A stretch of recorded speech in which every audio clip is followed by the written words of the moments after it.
from is mostly located in our brain. We do not reason properly as a people. Do not take it as an insult. No, not at all. It is a fact. When Britain refused to make Azikiwe the Prime Minister of Nigeria, we should have known that our time was up, that they were going to come for us sooner rather than later. What is happening in Nigeria today, a Nigeria created not by an African, a Nigeria created not by your ancestors, a Nigeria created not by gathering all the component ethnic groups together and asking them what they want, but a Nigeria created by a foreigner, a Nigeria created by those that came and took us to the Americas as slaves, a Nigeria created for the exploitative purposes of the British Crown, a Nigeria created to serve one sole purpose, to make sure that as a people, we will never ever see economic, political, nor social advancement. Because those that created the place that you call your country, Nigeria, never had your interest at heart. Sadly, I would say very, very sadly, African nationalists failed to understand this. They wanted to be kings and emperors in empires they themselves did not conquer or create, but created by a white man to serve the purpose of draining not just our treasury, but our mental capacity forever and ever. What am I trying to say? Is that as long as Nigeria continues to exist, we would continue to be the last of the very last in the indices of human development right across this very planet Earth. There will be no freedom. You will not have the right to choose those that will represent you. If you remain in Nigeria, if the army doesn't kill you, the police will kill you. If the police doesn't kill you, Fulani terrorists will kill you. If they all fail to kill you, hunger and deprivation will kill you. There is only one solution: to kill Nigeria before Nigeria kills everybody else. What is happening in the zoo today is a very clever ploy by Britain. Not all British people, mind you, because there are wonderful people in Britain. But those that are referred to as neo-colonialists. Nigeria was designed to hold us down, everybody. It doesn't matter who you are. Even the Fulani that you think are having fun, most of their people are suffering and crying as well. Only if they can settle down and listen to this very gospel and the ones we have preached before now, they will begin to appreciate our magnanimity. Because we want to save everybody, even beyond the borders of the zoo. We want to save every African man and woman, child, every black person right across this very planet Earth. If they are willing and able to learn, then we all are going to be free.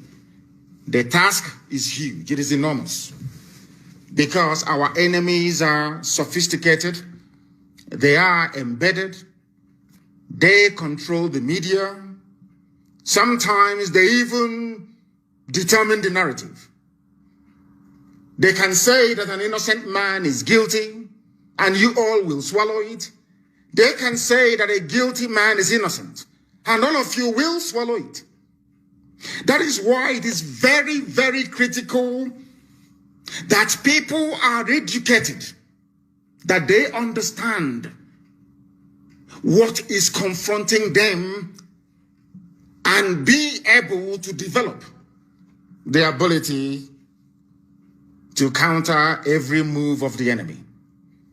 As you all know very well, The zoo, the media, not just in the zoo, but all over the world, they have been bought over, as you all know, very, very clearly. If we fail to do something about our situation, we are all going to drown. We would all perish. Unless you are understanding and discerning enough, you will not know that you are in bondage in the zoo. Our approach to these issues, or should I say my prescription, is tough love, not warm words that get you nowhere. That is why we do things the way we do them. That is why we give you the truth raw.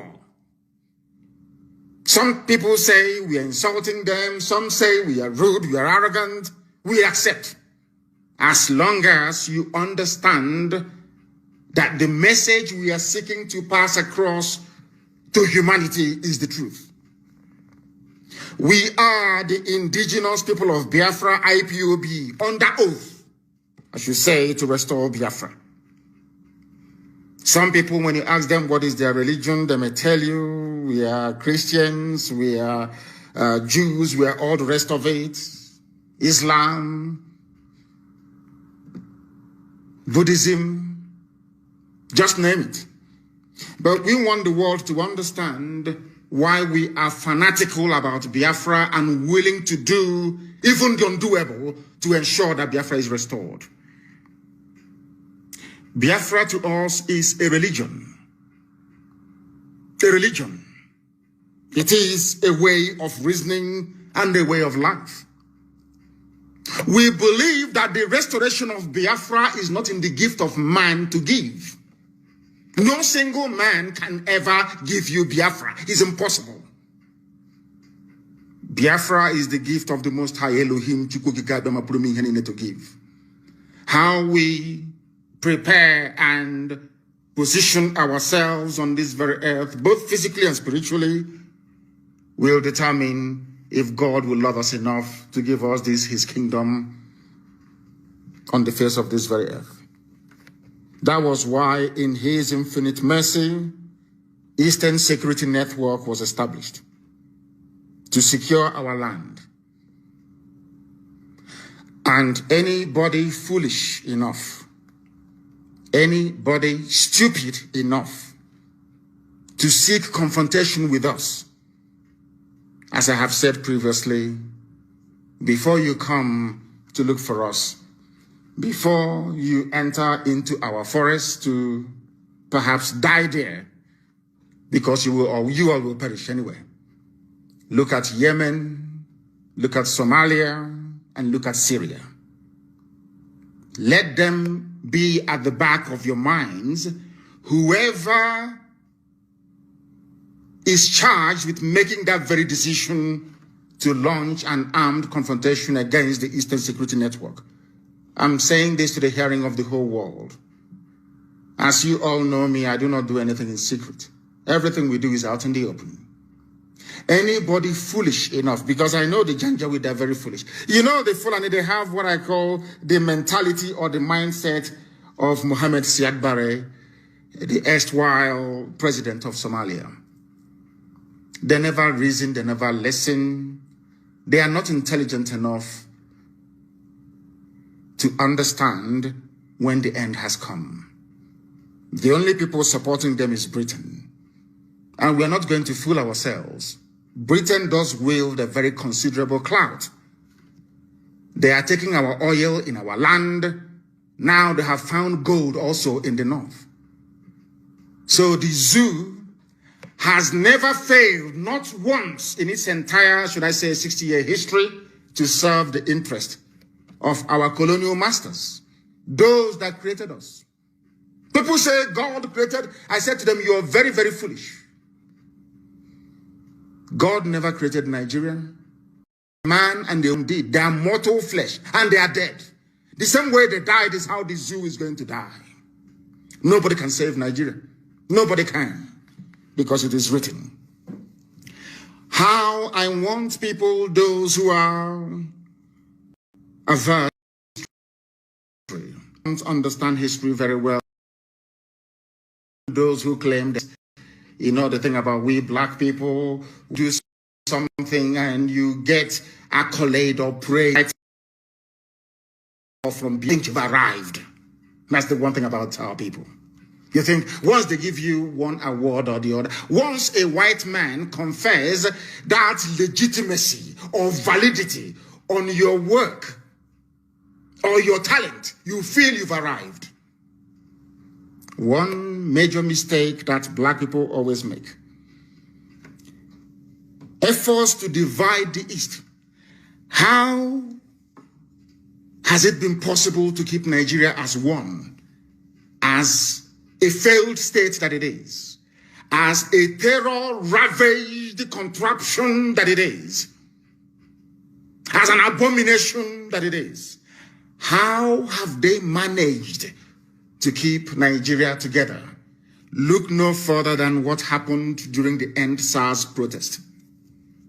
When I preach all the time and I say to black people that your mental weakness, your inability to reason properly is why you are suffering, they say not. They managed to divide those who are protesting by introducing two key elements they know will appeal to their primordial instincts. What are those? Religion and ethnicity. Let me tell you something you don't understand. That is the only instrument the Europeans had to divide and conquer Africa. What they did was to pass it on to the Fulani Janjaweed. And with the help of the Fulefus and traitors in our midst, in the entire South, both Yoruba and in Biafra, both in Oduduwa and in Biafra, it appears that they have managed to now gain the upper hand in the past decades. These continued efforts to divide the East, I can assure them tonight, has failed. And I want our people from Igodomigodo to back up from our land to Opobo to understand this. They come to you, they plead with you to amplify your ethnicity against one another. It's a very clever trick. Whereas over the years, if not since the coming of this Janjaweed Caliphate government of the late dead Buhari,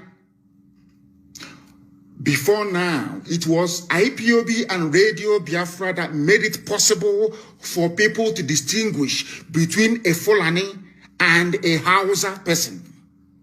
Before, I'm sure all of you go back to your history, you see Hausa Fulani, Hausa Fulani.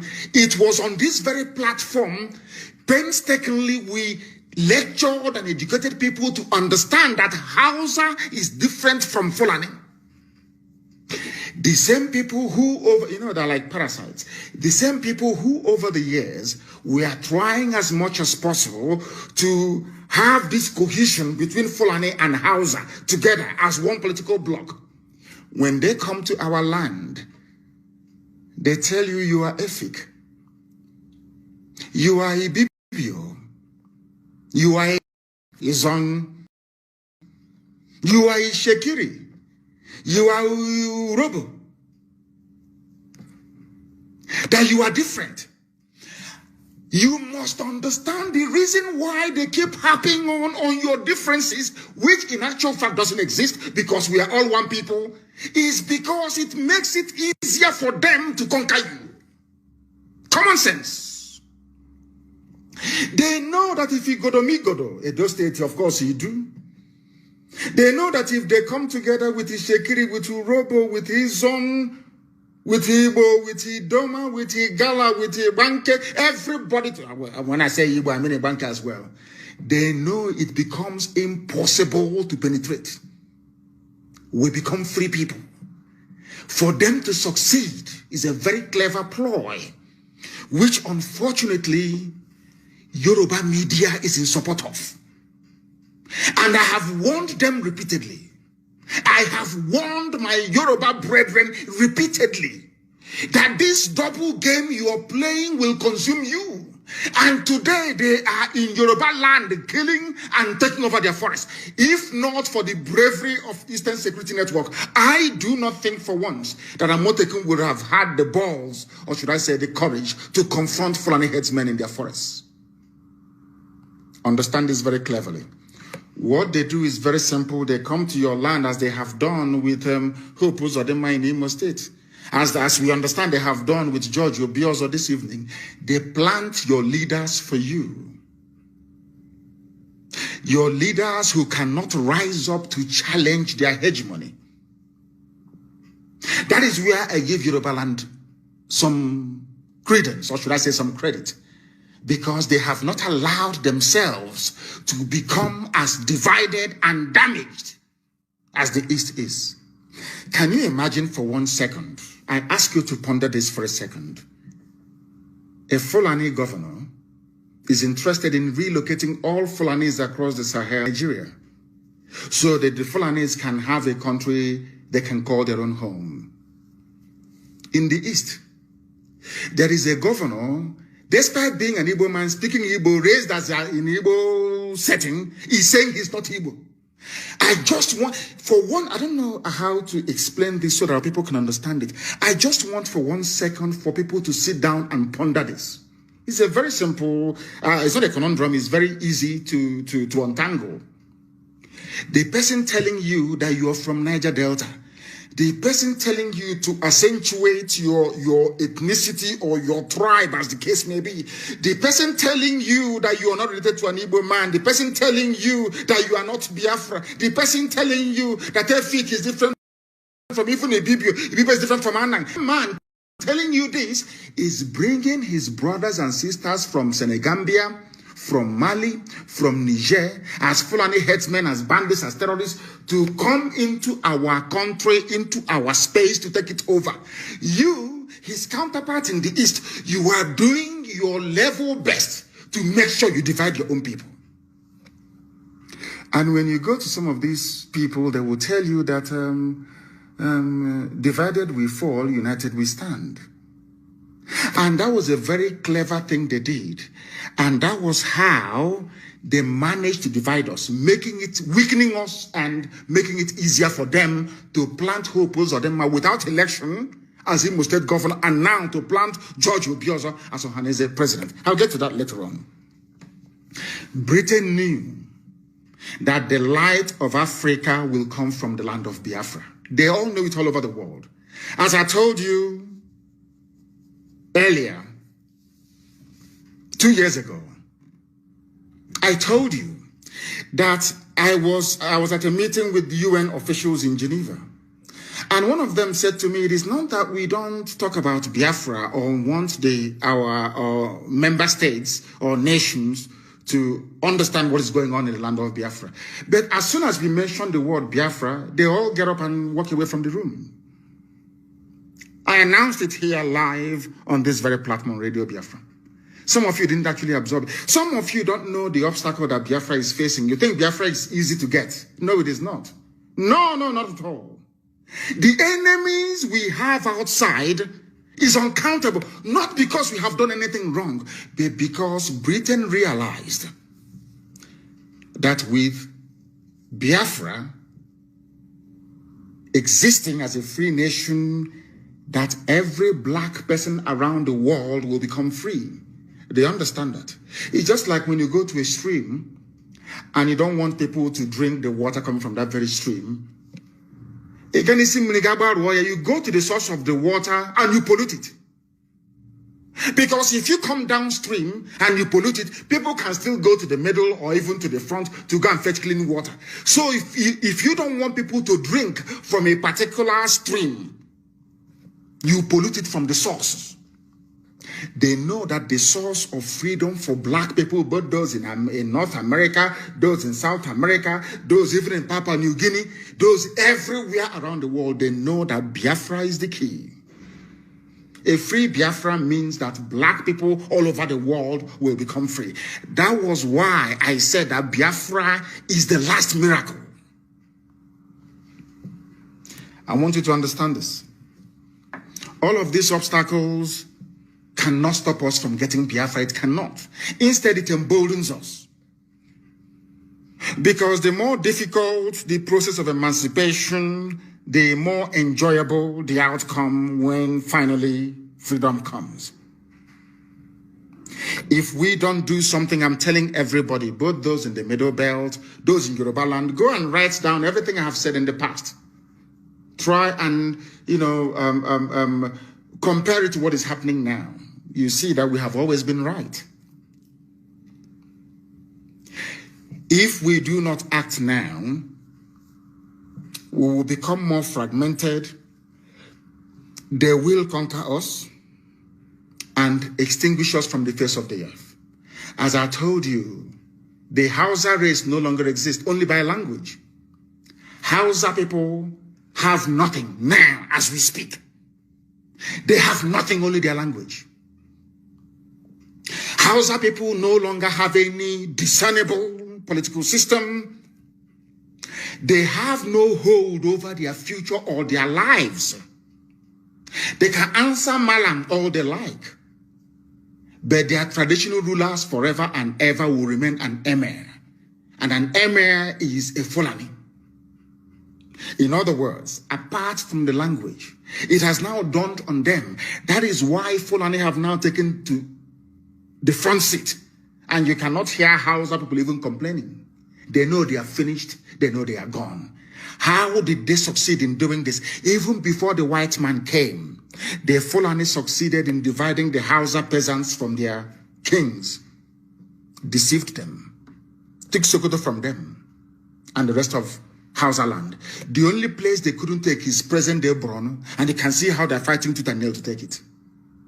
Kanu Borno said no. And they're fighting. And they are free, of course, to a limited extent. That is what we all need to do. Therefore, anybody who comes to you to preach one Nigeria, you must go back to educate that very fool. I keep saying it. Anybody who believes in one Nigeria cannot be regarded as an educated person. For the very simple reason, I wrote this a few days ago. You cannot claim to be equal to a white man. A white man can come to Africa to create a country for you, black people in Africa, which means that all of you are incapable of creating a country for yourselves. That is what it means. You have surrendered your future to them. That's number one, for those who believe in one Nigeria. Number two, if you have any self-worth, any self-respect, any regard for human dignity, there is no way you will allow somebody to come all the way from Europe to build a country for you in Africa. I give you a very simple example. There is a place called India. I'm sure that some of you know that India used to be comprised of, I think it's Bangladesh, India itself, Pakistan, Kashmir, and is it Bengal? But this is how human beings reason. And the selfishness you have in the Nigerian political system today did not start today. It started from Azikiwe, Awolowo, and Tafawa Balewa, or should I say Ahmadu Bello. It didn't start today. Selfishness. Why do I say selfishness? Because in India, where you have people, or should I say leaders that loved their people, what did they do? What did they do, I ask you? Upon Britain leaving India, they came together and said, we are not compatible. India, you are predominantly Hindu people. We in Pakistan, we are predominantly Muslims. There is no way we can coexist in the same country. So they sat down and decided to partition upon independence. Any sensible being, which we thought that Dr. Azikiwe was, should have realized Because the Sadwana of Sokoto told him, Ahmadu Bello told him that we are incompatible. Awolowo said the same thing, that Nigeria is a contraption. You cannot force people to be together. They all knew that Nigeria was unworkable in 1957, 58, 59, 19. They all knew. Exactly with what is happening today, despite knowing that Nigeria was unworkable, because they are going to answer president, the prime minister. They will have beautiful houses in Ikoyi, in VI. They will be lording it over other people. They decided, out of expediency, to go for the rubbish that Britain created for them. And today, is India doing well? Pakistan, that is now offering to come and help the zoo to fight insurgency. I hope all of you can understand all of this. I hope you're following what I'm saying. Because in Africa, you people are not human beings. The white people, they see you, or should I say, they see you as animals. Forget all the pretense. Africa, you're part of Commonwealth. You are not. They don't have any regard for you. Do you know why? Because they created you. They may be who you are. If as a man or a woman, you're grown up, you're intelligent enough, you cannot build a country for yourself, you have to wait for a European to come all the way from Europe to build countries for you in Africa, that means you're an idiot. There is no difference between you and an animal. Absolutely no difference. It's not an insult. I'm just trying to make you... Now, put yourself in, should I say, in the position of those who are reasonable or sensible enough. Do you think that as a black man from Africa, you can go to Europe, you can go to Germany and create a country for them? Can you do it? Of course, the answer is no. If you cannot do it, then why did you allow them to come to Africa to create a country for you? After creating this country for you, half of Yoruba land is in Benin Republic. The other half is in Nigeria. One is French, one is English. And people don't feel ashamed of themselves. There is no pride, there is no shame. People are not ashamed of themselves. We are Africans and we are black people for that matter. So by nature, we are ethnocentric. We are very tribal by nature. We are not Europeans. And people may wonder, why am I saying this? Because in Europe, they don't have a village in Europe. Somebody can be born around Trafalgar Square. If you ask him, so I'm from London. And after a while, they might migrate to New Zealand or to Australia. And they start living there. They have no roots. This is something that Britain has been trying to destroy in Africa for very many centuries. You people don't understand this. The fact that we have a village we go back to, we say, if you ask us where we are from, even if we are born in New York, we say, oh, we are from Umunede. Oh, we are from Abo. No matter where you are born. That is why we migrate like wild beasts every Christmas to go back home. Because a basic African man or woman is ethnocentric. You must go back to the tribe you come from. That's who we are. Nobody can change that. It's in our genes, in our bones. Why am I saying all of this? To let you understand that the reason why not just Nigeria, the whole of Africa is poor is because we did not determine our future. The people that they put down during independence, flag independence, so it is because no state in Africa is independent, including South Africa. The people that they put in power are behaving just like Dave Umahi, Wike, and Obiana and Ibazu. Exactly the same. There's no difference. Because of what you can gain. And Ibazu must know that we have his contacts in Australia. Ibazu wants to go to Australia to go and buy houses and relocate his family. We are waiting for him. We know all the, and we'll get to that later on. What am I trying to point out to you is that once you allow your future to be determined by those who don't understand who you are and how you reason, you are finished. That is why Africa can never, ever be developed. Never. It's not the fact that they are coming and taking away our resources. That is by the way. The key thing is the way we reason. Our brain is the problem. The way, can you tell me that somebody went to a university, well-read, well-versed, eloquent, very erudite, and that person will come out to offer what they may seem as a credible defense of one Nigeria? And I keep asking them, on what basis are you defending Nigeria? Did your ancestors create Nigeria? Is Nigeria homogeneous in terms of value system, in terms of even education, in terms of religion, in terms of culture, in terms of what? Tell me what should make Nigeria great one day. What is it? Oh, perhaps terrorism. I forgot. In order to ensure, please, I hope that people are not, I'm lecturing this evening. I hope people are not going to get tired, because I want to teach. This is very, very important. Britain crafted, or should I say set up, what they call the Willing Commission to discuss or look at the plight of the minorities in the East, not in the West, not in the North. Because they understand, I'm just trying to let you understand how far they went in order to destroy us. It was cleverly planned. Britain understood that divided they fall. Britain came and said, we are setting up the Willing Commission. The remit of the Willing Commission is to look at how Igbo people are treating Ibibio people, Efik people, Ejo people in the East. That was why they set it up. Nothing in the West, nothing in the North, nothing. But in the north of Nigeria, where the Fulanis are a minority, in the north, you have over 200 tribes and ethnic groups in the north. I said 200, over 200. Even in Sokoto State, it's not just Fulani and Hausa that are in Sokoto. There are other ethnic groups in Sokoto.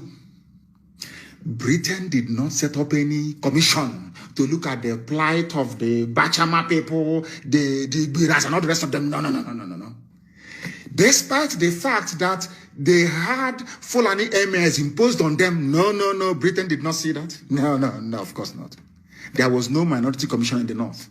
Britain came to the south to set up a minority commission, tried to remind us, oh, you are from Ibibio, you are from Anam, you are from Efik, you are from Ejo, you are different from Igbo. That's all. That was what they, because they realized that if these people can forget their differences, of course, there is none, because we are all Igbo people. I keep saying it. That is why you know that God is miraculous. A wonderful God. You know, I don't know. It's like a code. This Biafra we are pursuing is like a code. One day you discover one thing, the next day you discover another, until we discover all the codes. We cannot be free. What am I talking about? Do you know that, funny enough, all the states that they created and they called it South, in all of them, there are indigenous Igbo people in all of them, including Bayelsa. There are Igbo people everywhere. There are Igbo people. I don't mean those trading in Calabar, or in Oron, or in Eket, or in Ekotek. No.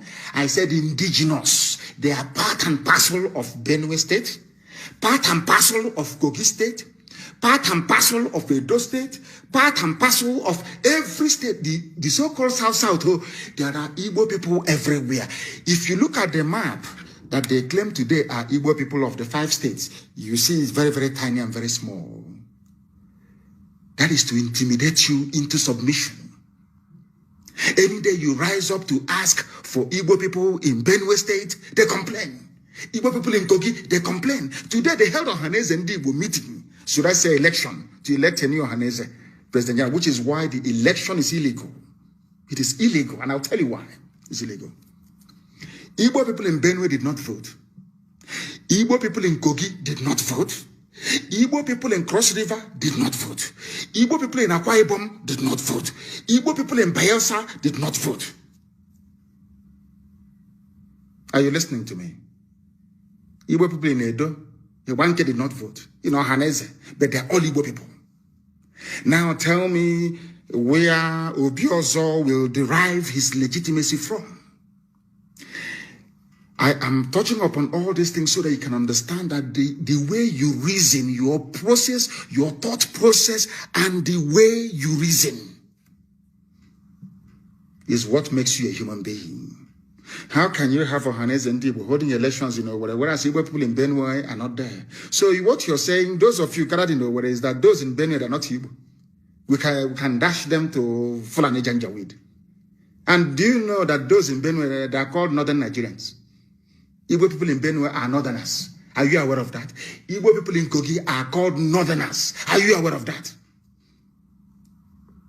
I want you to reason, please. Reason only can get us out of this mess that we are in. Britain set up the Willing Commission to divide us in the East, and they did. Our failure to realize that we are one people is why we are suffering today. Of course, I admit, and let me also apologize tonight live on air to people of EFIC. Nnamdi Azikiwe removed Dr. Eyoeta as the head of government business in Enugu when they kicked him out of Ibadan, Yoruba land. Dr. Nnamdi Azikiwe single-handedly sowed the seeds for division in the East by removing Eyoeta. And this evening, I apologize on behalf of IPOB, on behalf of every, conscionable Easterner, that what Zeke did was absolutely horrendous. It is awful, it is bad. Eyoeta was doing very, very well. Dr. Ekpo married Margaret Ekpo from Anambra State. Some of you don't know that. Margaret Ekpo International Airport in Calabar is actually an Anambra woman. Some of you don't know that. She's an Igbo woman, of course. Some of you don't know, but we're letting you know tonight that we are one people. We intermarried. In CBD came from that axis, Arochukwu, Abreba, Ejagam. We are one people. But Britain came and said that we are not the same people. And you see where we are. I'm from Cross River. I'm from Akwa Ibom. But in the north, they say they are from the north. That's what they tell you. We are from the north. They even usurped Middle Belt that has nothing to do with Fulani heritage. They took everything over. Say we are north. When they try to form a group to represent the interest of the Middle Belt, they started complaining. No, we are one north. But in your own village, they're dividing you. I'm from Anambra. I'm from Imo. I'm from Enugu. The more you play this very ridiculous game, the more they advance their cause. Very, very important. None of those at Enugu then realized the damage Eyoeta's removal by Dr. Azikiwe would have caused in furtherance of the British agenda to divide and destroy us from within. I have apologized to the EFIC nation, and I shall do so again. We are sorry for the mistakes and division caused by the politics of Dr. Azikiwe, the division that they brought to our land. We apologize. We are one people. And I have treated this very topic before, but it's very simple. If you say that we are not all one people, go and Google EFIC now. Go to your Google and search for EFIC. They will tell you the relatives, Ibibio and Igbo. They are all related. You search for Ibibio, they will tell you Ibibio is Igbo. You search for Anang, they will tell you that Anang is related to Ibibio, and Ibibio is related to Igbo. You go to Ejo, you do the same thing in Ejo, they will tell you that Ejo is related to Igbo. You go to Lower Benue, Idomaland, you ask them, they will tell you they are related to Igbo. They have 4 market days. You go to Ubiaja, which is the Eshan, it is the same thing. 4 market days. We are all one people. But because they planted people to divide us, agents of destruction, you call them governors, you call them House of Reps members, you call them senators, because they planted them in our midst, they empowered them, they use Yoruba media to show them up. That is why we're in the mess we're in today. In actual fact, we are all one people. I said, don't take my word for it. Simply go to Google and Google Ejo. You will see their relatives. They will see. We see Igbo there. Who is your relative? Is it not somebody who you're close to by blood? Is it not? We launched ESN. One of the strongest sectors we have is Bayelsa. The people who rose from Bayelsa say, "Oh, we want our own regional security." But when the West did theirs, it was only one. When the North did theirs, it's only one. It's only in our land. After launching Eastern Security Network, one idiot from somewhere in Bayelsa or from River State will say, "Oh, we want our own for a nation." Is this either inferiority complex, or these people are acting a script written by their Fulani Janjaweed masters? I want you to understand this very clearly. Now, there is another. So guys, what's your take on this? Let's hear from you. Kindly drop your comment below the comment section and don't forget to give us a thumbs up. Thank you. See you in my next video. Bye for now.